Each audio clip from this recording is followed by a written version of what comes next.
श्री कृष्ण कहते हैं, दुनिया की चीज़ें आपको भ्रमित करने, धोखा देने नहीं आती।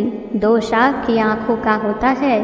आपकी आँखें साफ हो तो दुनिया में कुछ ऐसा नहीं जो आपको धोखा दे सकता है।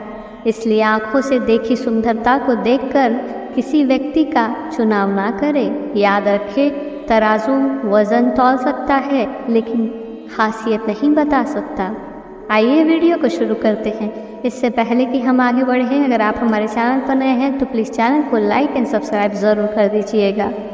श्री कृष्ण कहते हैं, कोई अचानक से आपकी तारीफ़ें और मदद करने लगे तो सावधान हो जाना, क्योंकि मक्खन लगाने वाले के हाथ में अक्सर चाकू होता है। कुछ लोग पिघलकर मोम की तरह रिश्ते निभाते हैं और कुछ लोग आग बनकर उन्हीं को जलाते हैं।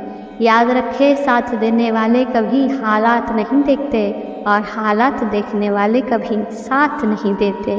इसलिए बार बार देखिए कि आपके जीवन में किन चीज़ों की, किन लोगों की, किन विचारों की संगति है जो आपको और ज़्यादा लिप्त कर देती है दुनिया से, भोग की दृष्टि से, और कौन सी ऐसी चीज़ें हैं जिनकी संगति आपको मुक्त कर देती है। जगत में होना माने संगति में होना। आप लगातार किसी न किसी के साथ तो रहेंगे ही। बाहर कोई नहीं होगा तो भीतर विचार होंगे। विचार भी एक बाहरी चीज़ ही होती है जो चल रहे होंगे। ध्यान रहे, जीवन में ये 3 काम कभी खत्म नहीं होती: जिम्मेदारियाँ, सुख दुख का आना और विचारों का चलते रहना। यह आप पर निर्भर है कि आप किसका चुनाव करते हैं। लक्ष्य तक पहुंचना है तो सही रास्ते का चुनाव करो, क्योंकि पहुंचने से अधिक ज़रूरी है ठीक से यात्रा करना। किसी से इतनी उम्मीदें और दिल मत लगाना कि वो ना हो तो आप टूट ही जाए। इससे कोई फ़र्क नहीं पड़ता कि आपका प्यार पूर्ण ना हो सका, क्योंकि यह प्यार है, कोई लक्ष्य नहीं। आप जो चुनाव करते हैं उसमें से कुछ प्रतिशत कर्म तो ऐसे होते हैं जिनकी नियति आज ही आपको पता होती है।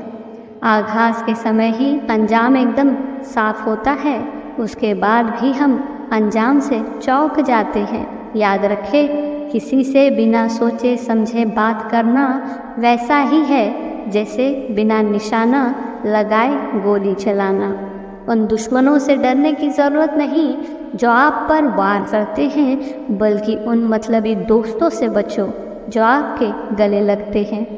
असली लोग कभी नकली नहीं होते और नकली लोग कभी असली नहीं होते। अजीब फितरत है हम इंसानों की, मोहब्बत ना मिले तो सब्र नहीं करते और मिल जाए तो कद्र नहीं करते। इसलिए सब्र करना सीखो, क्योंकि कुछ सवालों के जवाब सही वक्त पर ही मिलते हैं और कुछ चीज़ें सही समय पर ही मुकम्मल होती है। हम सभी जीवन के रास्तों पर चलते रहते हैं और इस यात्रा में हमें धोखों और मुसीबतों का सामना करना ही पड़ता है।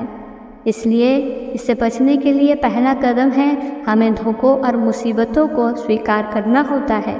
जब हम इन्हें स्वीकार करते हैं तो हम उनके समाधान की ओर बढ़ सकते हैं।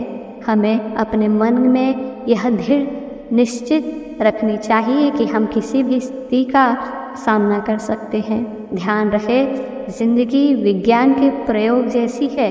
जितनी बार मुश्किलों पर प्रयोग करोगे उतनी बार जिंदगी बेहतर होती चली जाएगी। धन्यवाद।